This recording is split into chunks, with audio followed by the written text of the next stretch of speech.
Hello everyone. So today we will be continuing with our lecture series of environmental engineering. I am Deepika Sheel and we are doing the lecture number 3 here. So the next lecture which we are doing is on sources of water. So till yesterday we have completed the water demand and today we have to start the new topic which is sources of water. So in this lecture of today we are going to cover something like this. So our roadmap will be, first we will be uh, doing and studying about sources of water, and then we'll be discussing the groundwater formation. We'll be discussing the zones below the ground, and we'll be discussing the water table. So this is how today we are going to proceed with the lecture. So let's start with our very first question, which is that from where does our water come in our tap? So whenever we open tap, we see water in that. So if we think like from where that water is coming, what was the origins of that water? Was it from river or was it from groundwater? Was it treated or we are consuming it directly? So these are the questions that come in our mind if we want to know about that. Okay, so we can see that our water come from two sources. First is uh, it goes like this, like rain, and then from rain it comes to the surface runoff. It will rain, it will be in the form of surface runoff. So surface runoff means it will be running on the surface, the water, and then it goes into the drainage, and then it meets to the river. So it will go to the river, and from the river we'll be storing it and we'll be treating it, and then we will be putting it for the distribution. So water treatment plant, reservoir and river. So rainwater usually goes mostly in the river, and some part of it goes into the ground also. So the and from that it's coming to our taps.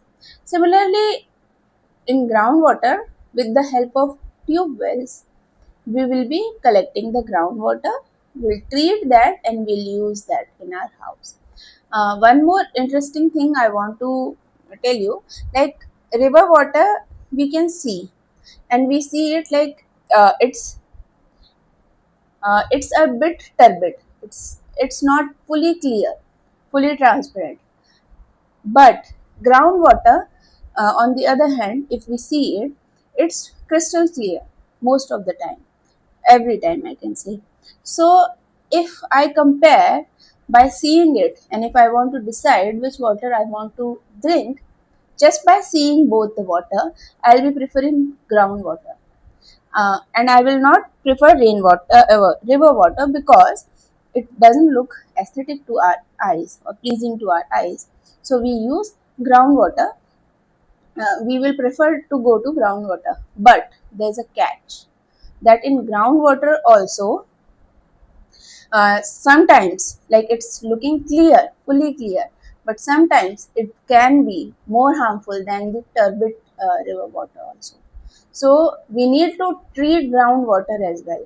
It's not like that if the we are taking water from the ground and it's looking fully clear, because salts will be dissolved in dissolved conditions. So there can be harmful salts there, like arsenic, like there can be chromium. So we need to treat that water as well. We should not consume it directly. But uh, I don't know if many of us are consuming the groundwater in treating manner. So this is how we get the water from our in our tap from rain, river, and groundwater. So with that, we come to our next topic, which is sources of water.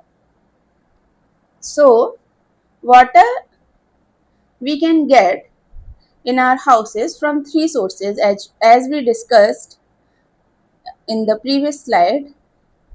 which is surface water.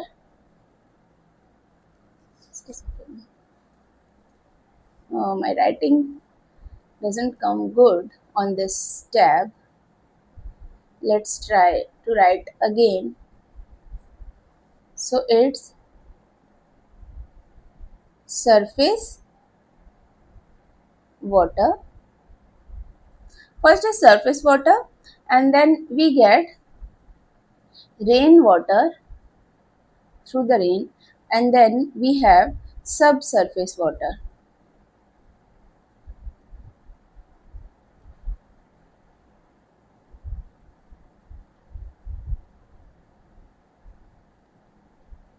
Alright, so the surface water is what we get on the surface of the earth. So it can be lake, it can be river, or anything which is above the ground level. Rain is what we comes from the cloud, which comes from the cloud. So that's rain. And subsurface water is below the ground. So below the ground, whatever water is there, we call that as subsurface water. Okay. Rain is also known as precipitation. So we call this as precipitation. Alright.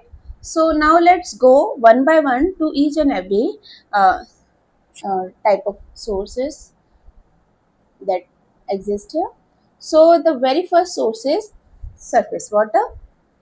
So as I have collected the pictures, and I wanted to show you how each source will look, and if we relate it to the real time, I think we'll be having a good idea of what we are studying, right?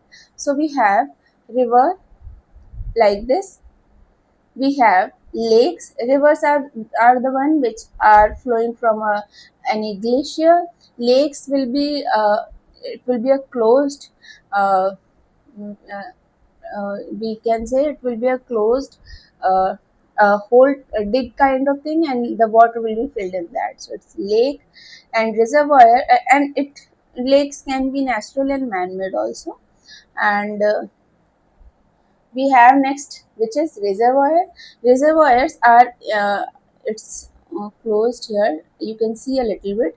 There is a dam. So above the dam, the water is getting collected. Below the dam, like on the downstream of the dam, you see this is the surface of river, and above the dam, you see that this is the surface of water. So can you see there is a head difference between uh, uh, like upstream of the dam and downstream of the dam.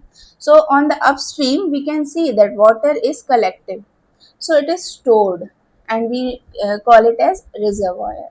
So we have to reserve the water for future purposes, or for making it of use of any other purpose, like to generate electricity, or like for now we are mainly using it for generating electricity. So dams are very essential in our infrastructure thing. And then canals are these type of uh, narrow or little bit wider branch, like it will be a branch which will be connected to the larger source, and it will take the water from that larger source and it will be used for transportation of the water. So this is canal. So these are the surface water mm, sources. And then let's discuss the groundwater. So surface water is what we all can see, right? So we have rivers nearby us, we have some kind of lakes nearby us, so we see that. But groundwater is the type of water which we don't usually see. So it's hidden reserve, and it has some kind of zones. So the groundwater, how it reaches to the water, we'll be studying that first, and then we'll be going to the first. We will just discuss that what is the groundwater basically. So from rain, the water comes to the surface, and from surface most of the water will go into the runoff, right? But some water will infiltrate into the soil also. It will go into the soil. We call it as infiltration. And then with infiltration, then it will cross the different layers of earth, and it will reach to area where it is stored. So we call it as so. There will be a limit. We'll be discussing it in future. Uh, uh, like in this lecture only, we'll be discussing it after some time. That it will be stored at a place. Like there will be a level of water that gets, after that it gets a level of soil. After that it can't just handle the water, so it becomes saturated, and the soil surface becomes fully soaked with water, we can say. So we call it as groundwater. It gets stored. Groundwater can also be of like two types. It can be of fully saturated groundwater, and it can be of, yeah, in capillary fringes also. See, we can say groundwater and capillary fringes. So groundwater is the one which is fully saturated, and capillary is the one in which water is there with the help of action of capillary. So this is how it works. And yeah, and what we do, how we get the water, we dig the we dig the well. It can be a tube well, or it can be this is the previous uh, type of wells, the people used to use it like 50 or 100 years back. So it's still there in villages, but it takes so much of manpower to dig, and we can't go up to a below up a certain height. So we need to, like, it can be used for shallow depths only. And now we know that groundwater table has been reduced to what it used to be earlier. So we can't use that. Now we use tube wells mainly. That's easier to function, and then it's fully electric. It's easy for us also. So this works like that. Now, how is groundwater stored? So let's suppose these are the grains of soil. So in between the grains there will be pores, right? There will be voids.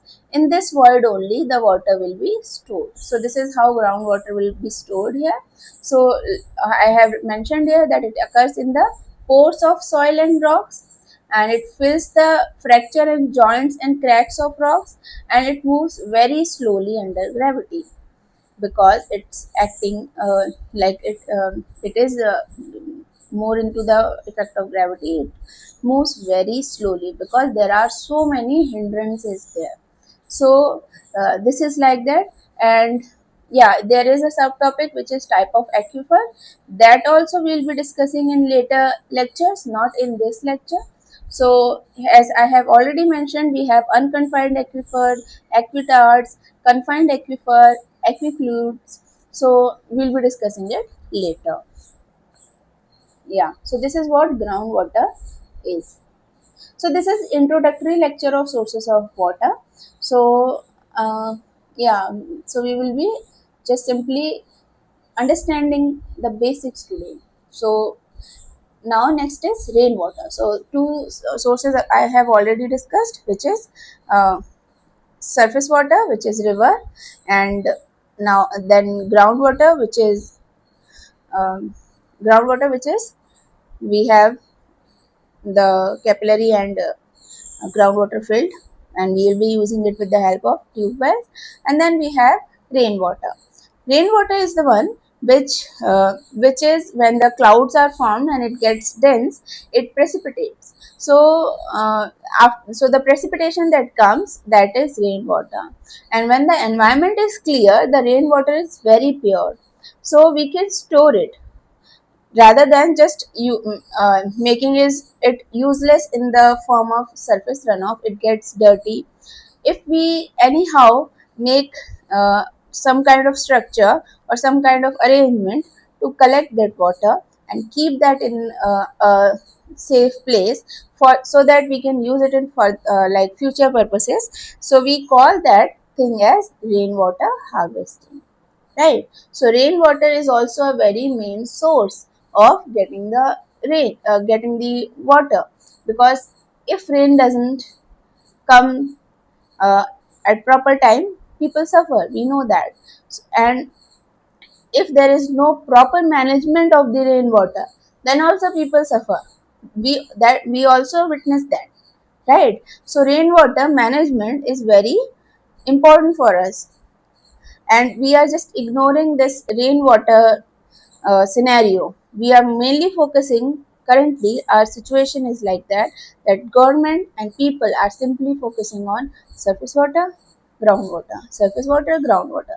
But there is nothing, uh, there is not, I will not say that it's nothing, but people are having less considerate about rainwater. So we need to focus on that also, because this is the one when we are seeing in our Himalayan regions, the nature is just very destructive there in the rainy season, right? So why is that? Because there is no proper management, and there are other, obviously there are other factors which I'll be not including because we are studying environment right now. So let's go to the next topic, which is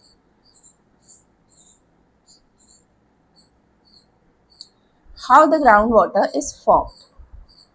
So till now, I have told you that groundwater is there, and groundwater will be stored in the pores and voids of something.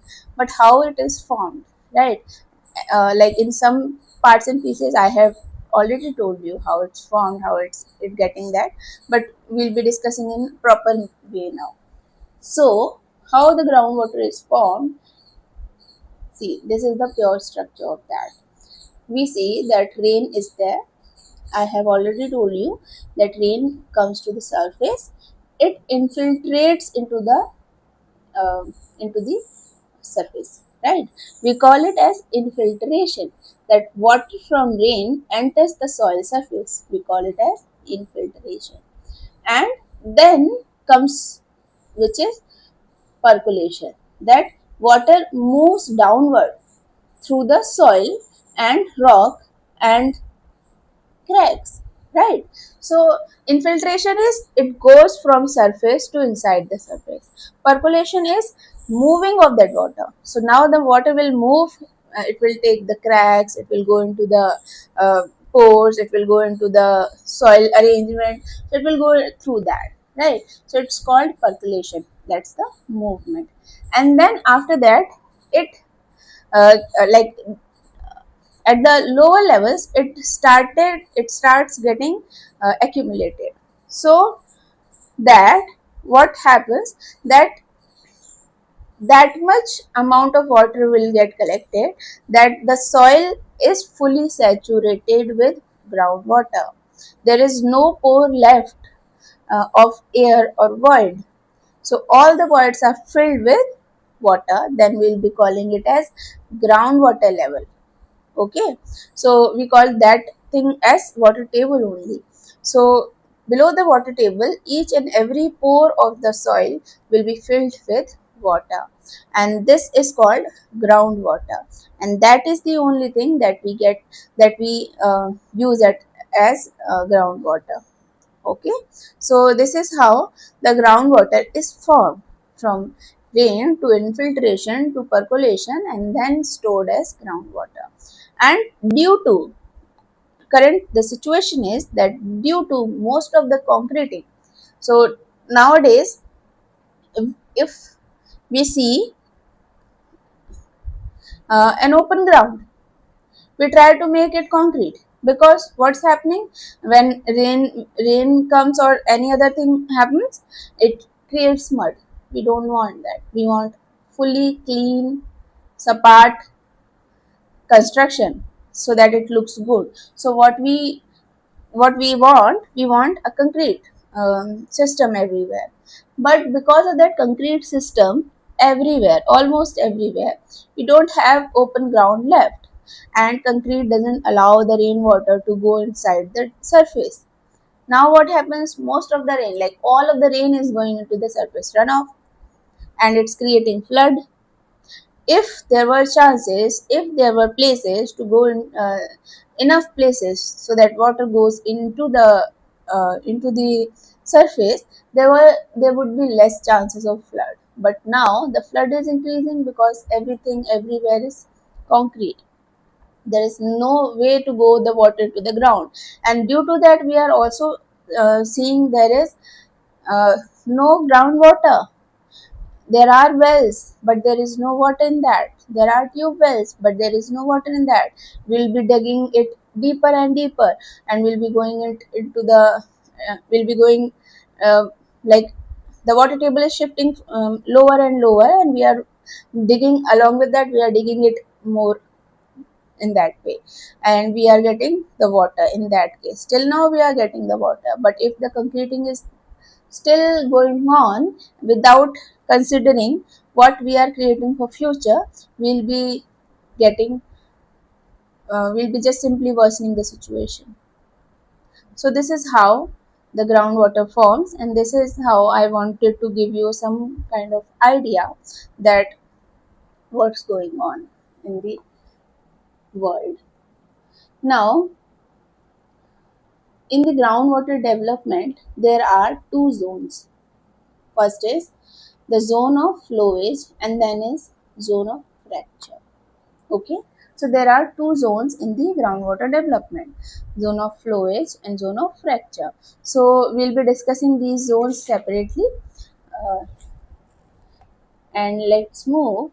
And then there are other zones, which is zone of aeration. We can divide the ground in these simply ways, right? First is zone of saturation, and then is capillary fringe, and then is zone of aeration. What does it mean by?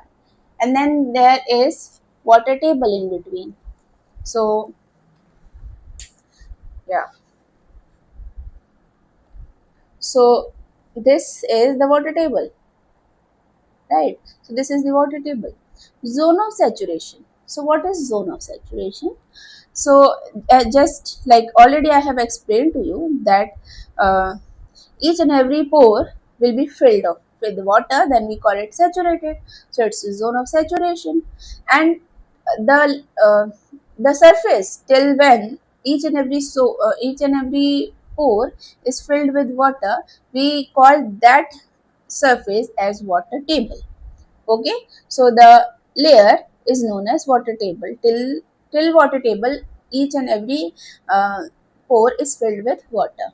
And then there, because pores are very small, and if there are very small pores, there will be the action of capillary, like it will, the water will get sucked and it will go into the pores. So capillary fringes will be created, and in capillary fringes there will be water. So that means capillary fringe is not fully covered with water, but yeah, there will be water in that, in the above zone of the water table. There will be water, but not fully saturated.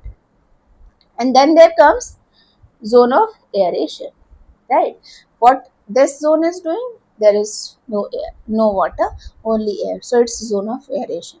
That means there is no water in this. So this is how the zones are also divided. Now we will be discussing in detail what's zone of fracture and what's zone of flowage. Okay, so let's discuss first, which is zone of rock flowage.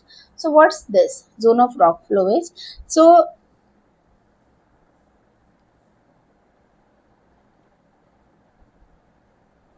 the zone of rock flowage is the zone in which, yeah, in which the medium, which is medium means soil. So the medium particle, that means soil particle, will be subjected to permanent stress.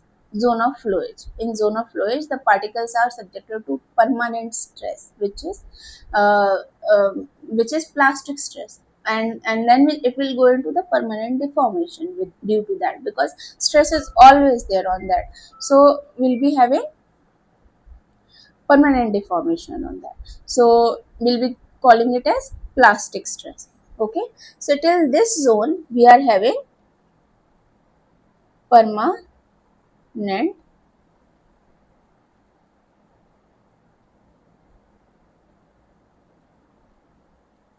So till this zone we are having permanent deformation, and we call it as rock zone of flow, like zone of rock flowage.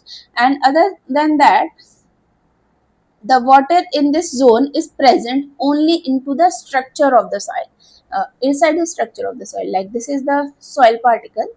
Water will be present inside this, not into the pores. So we call it as zone of rock flowage. First, first thing that it will be going into the permanent deformation due to plastic stress, due to plastic stress. And then next point I can write then that water is inside the structure of the soil particle. So water is inside the structure of of soil particle. All right. So yeah, this is the main thing that I wanted to tell. And also I want to tell that the thickness of this zone can be up to kilometers, up to a kilometer. Okay, so thickness in kilometers, up to. Okay, it can go up to kilometers, right? So this is how uh, the zone of rock flowage works. And then we go to the next zone, which is zone of rock fracture. Okay, so in zone of rock fracture there is elastic deformation.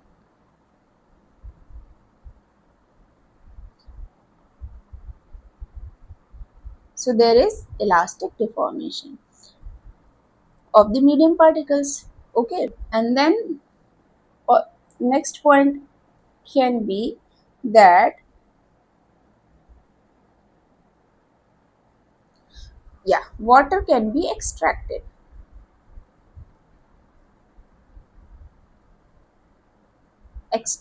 from this zone. But yeah, I need to mention the other point here also, that water can't be extracted because it's into the structure of soil. So water can't be extracted from this.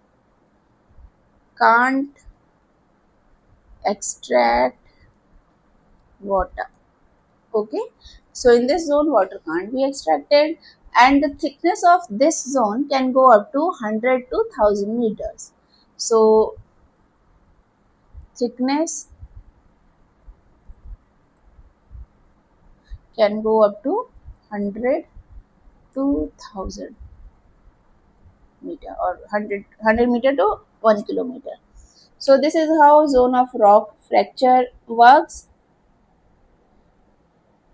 So with this we have studied our today's goal, which was, and what table also I have discussed. So which was, have have we done the surface sources? Yes. Have we done groundwater? Yes. Have we done rainwater? Obviously. Then how the groundwater is developed? Then what's the water table? And then we have discussed the zones. So this is how the basic of sources of water comes into the picture. Now in the next lecture we'll be seeing further than this. Like we'll be seeing the permeability, the porosity, and we'll come to the Darcy's law. So I hope you guys understood with this format.